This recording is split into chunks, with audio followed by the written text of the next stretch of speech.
BCom part third के सभी विद्यार्थियों का बहुत बहुत स्वागत।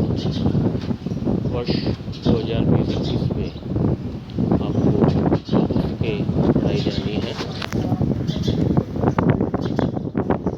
पहला पेपर आपका होगा फंक्शनल मैनेजमेंट और दूसरा एडवर्टाइजिंग एंड सेल्स मैनेजमेंट। आज के व्याख्यान में हम फंक्शनल मैनेजमेंट को पढ़ रहे हैं जो 100 अंकों का होगा। और आज का हमारा टॉपिक है पर्सोनल मैनेजमेंट, सही प्रबंध। सही प्रबंध मानव से संबंधित है, मानव से जुड़ा हुआ है।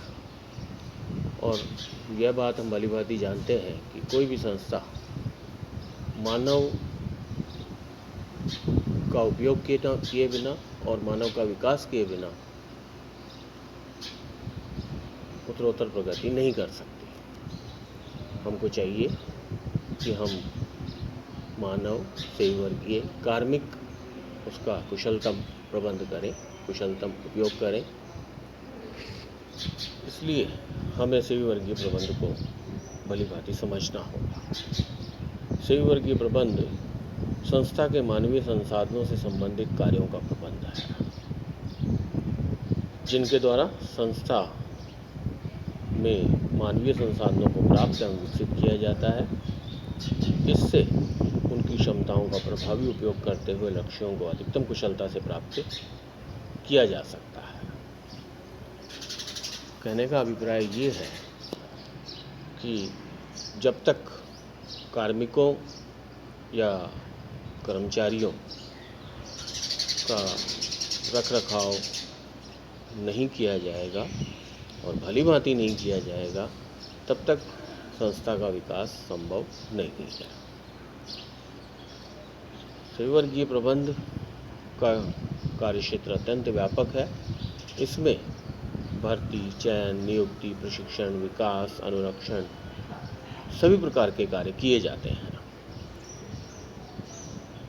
सही प्रबंध का अर्थ समझने के पश्चात हमें सही प्रबंध के लक्षणों को भी समझना होगा।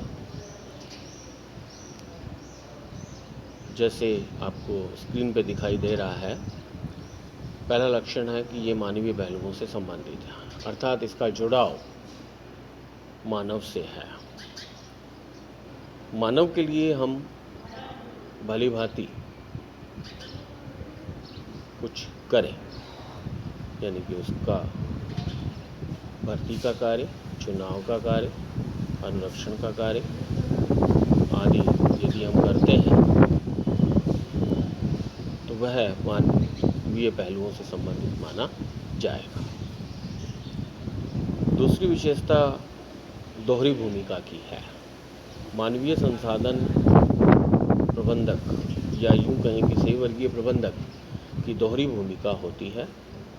एक तो वह अपने विभाग के समस्त कार्मिकों को साथ लेकर विभाग के कार्यों को संपादित करता है और उसके पश्चात उच्चाधिकारियों से परामर्श भी करता है। तो इससे यही स्पष्ट होता है कि सही प्रबंधक की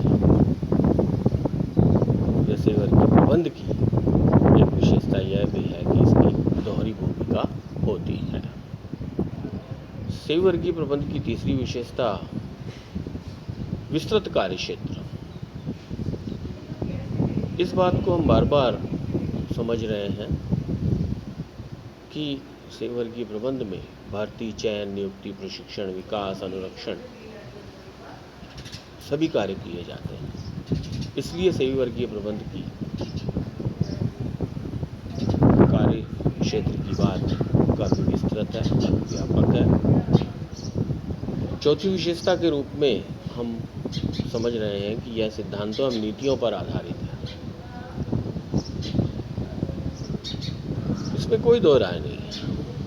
सही प्रबंध के कुछ सिद्धांत हैं जो परिस्थिति सापेक्ष होते हैं, क्योंकि मानवीय व्यवहार से जुड़ा हुआ विषय है।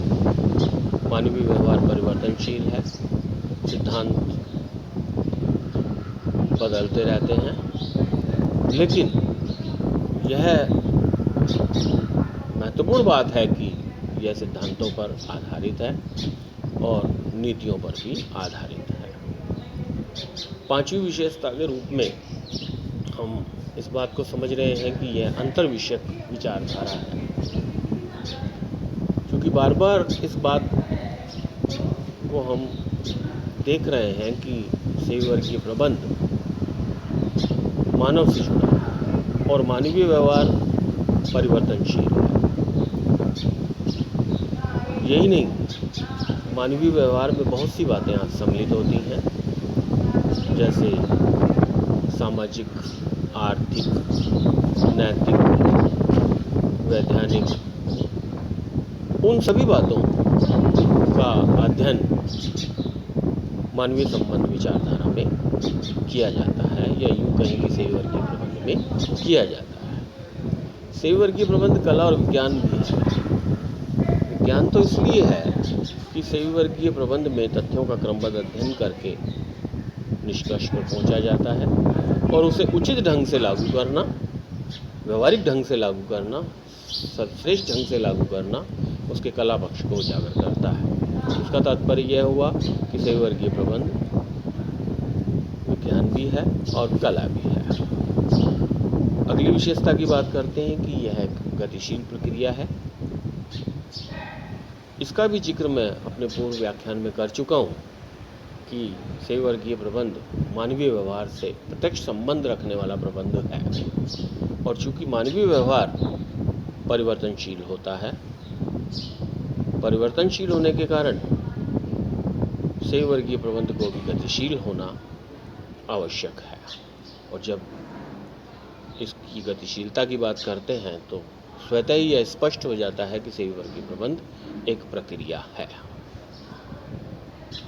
आठवीं विशेषता के रूप में मैं आपको बता रहा हूं कि प्रबंध अब पेशाकरण का रूप लेता जा रहा है, प्रोफेशनलाइजेशन होता जा रहा है। क्यों होता जा रहा है? क्योंकि अब महाविद्यालय और विश्वविद्यालयों में इसका अध्ययन किया जा रहा है। बहुत से सही वर्गीय प्रबंधक तैयार किए जा रहे हैं और विभिन्न संस्थाओं में सही वर्गीय प्रबंधकों की नियुक्ति की जा रही है। अतः स्पष्ट है कि सही वर्गीय प्रबंध जो है वो एक पेशे का रूप लेता जा रहा है।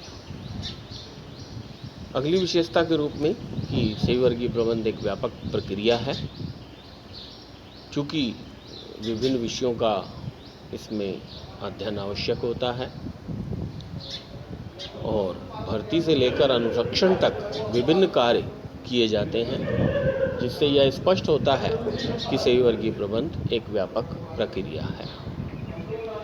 यही नहीं, अंतिम विशेषता के रूप में हम ये कह सकते हैं कि यह एक व्यवहारवादी दृष्टिकोण है, यानी कि एक ऐसा एटीट्यूड है जो बिहेवियरल है। जैसे ही परिस्थितियाँ बदलती हैं, दर्शन बदलता है, सोच बदलती है, तो सही वर्गीय प्रबंध का भी दृष्टिकोण बदल जाता है और व्यवहारवादियों से बनाना पड़ता है, व्यवहारवादी बनाना पड़ता है। मैंने उक्त व्याख्यान में आपको सही वर्गीय प्रबंध की विभिन्न विशेषताओं का जिक्र किया। अब उसी क्रम में मैं इसे आगे बढ़ाता हूँ। सही वर्गीय प्रबंध की भूमिका,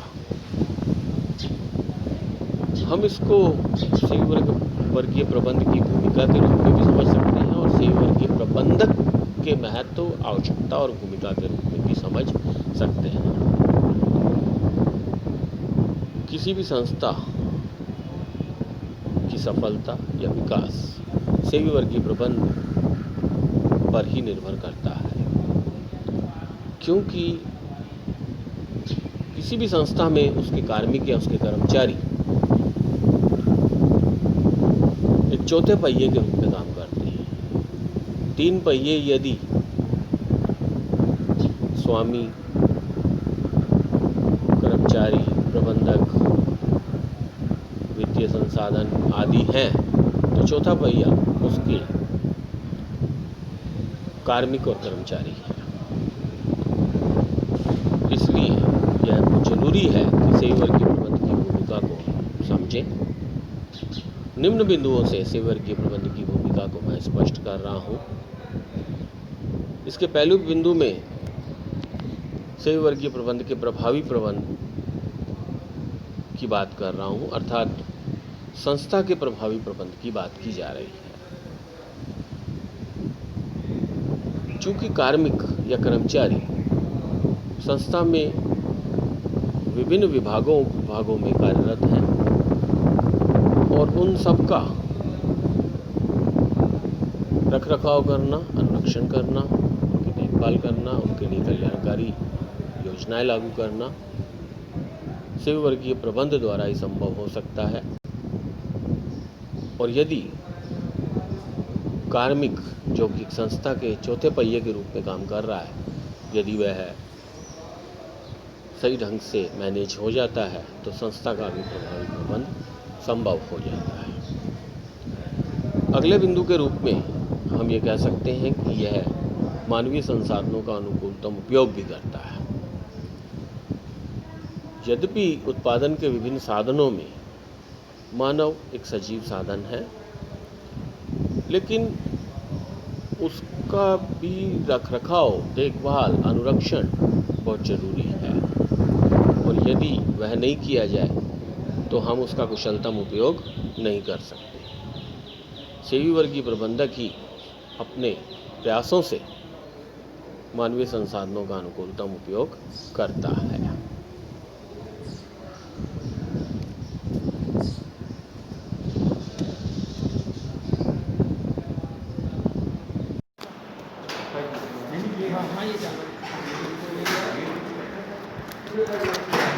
इसी क्रम में मैं इस बात को अपनी को आगे बढ़ाता हूँ और मानव संसाधन प्रबंध की भूमिका की बात करता हूँ। इसमें उपयुक्त कर्मचारियों की उपलब्धता की बात आ रही है। चूँकि मानवीय संसाधन प्रबंधक इस बात का प्रयास करता है कि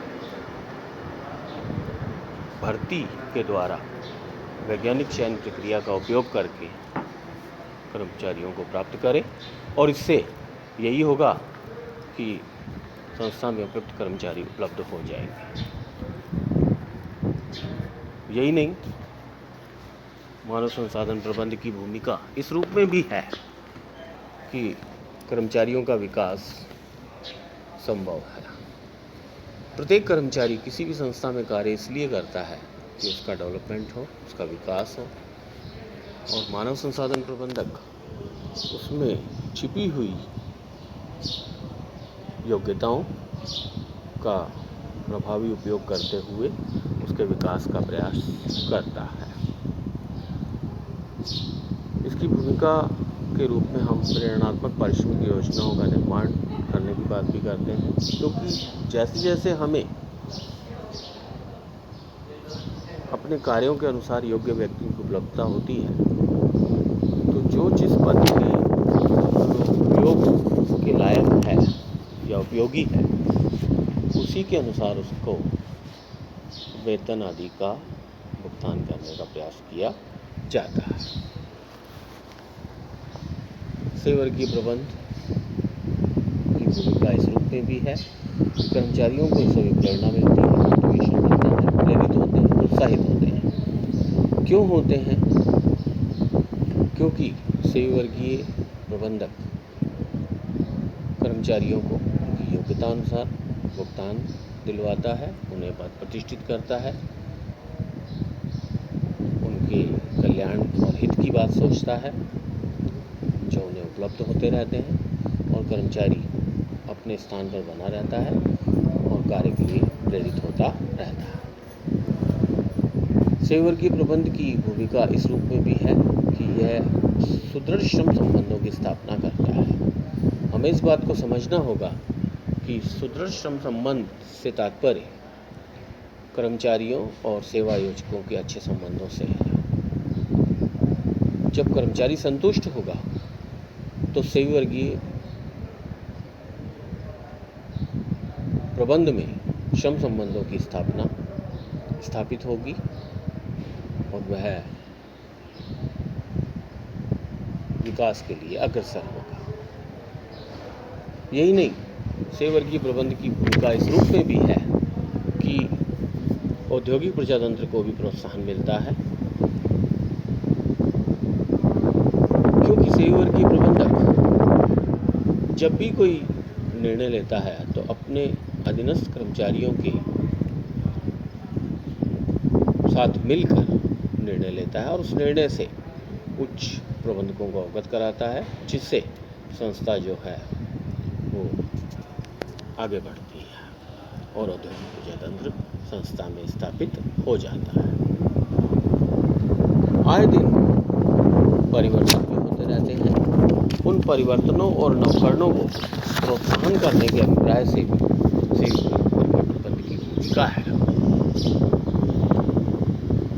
यही नहीं, एक बिंदु औद्योगिक शांति का है। जैसे हम कहते हैं कि भूखे पेट भजन न होए गोपाला, इसका तात्पर्य यह हुआ कि अगर कर्मचारियों को उनकी योग्यता अनुसार समय पर पारिश्रमिक, वेतन और अन्य लाभ प्राप्त नहीं होंगे तो ये मान के चलो कि उद्योग में अशांति स्थापित होगी, वह उत्तरोत्तर प्रगति नहीं कर सकता। लेकिन सेवर्गीय प्रबंध इस बात पर विचार करता है कि कर्मचारियों को समय पर उचित पारिश्रमिक, योग्यता अनुसार पारिश्रमिक और उनको कल्याणकारी सुविधाएं मिलती रहें, और वो मिलती हैं तो उससे संस्था में औद्योगिक शांति स्थापित होती है। 11वें बिंदु के रूप में मैं आपको बता रहा हूँ कि सेवर्गीय प्रबंध से राष्ट्रीय समृद्धि भी स्थापित होती है, राष्ट्र विकसित होता है, राष्ट्र आगे बढ़ता है, क्योंकि सेवर्गीय प्रबंधक कर्मचारियों की मूलभूत आवश्यकताओं को पूरा करता है, उनके अनुरक्षण का कार्य करता है, योग्य व्यक्ति को उसकी योग्यता अनुसार कार्य देता है। ये जब सारे बेनिफिट या लाभ श्रमिक को या कर्मचारी को प्राप्त होंगे तो वह मन लगाकर संस्था में कार्य करेगा और संस्था का विकास करेगा। और जब देश की सभी संस्थाएं इस तरह विकसित होंगी तो राष्ट्रीय समृद्धि स्थापित होगी। आज के इस व्याख्यान में मेरे द्वारा आपको सेवर्गीय प्रबंध का आशय बताया गया, सेवर्गीय प्रबंध की विशेषताएं स्पष्ट की गई और सेवर्गीय प्रबंध की भूमिका अथवा महत्व अथवा आवश्यकता को भी स्पष्ट किया गया। विद्यार्थियों से आग्रह है कि वे अपने स्वयं के स्तर से पुस्तक की सहायता से इस पर विस्तृत रूप से प्रश्न को तैयार करने का प्रयास करें। नमस्कार।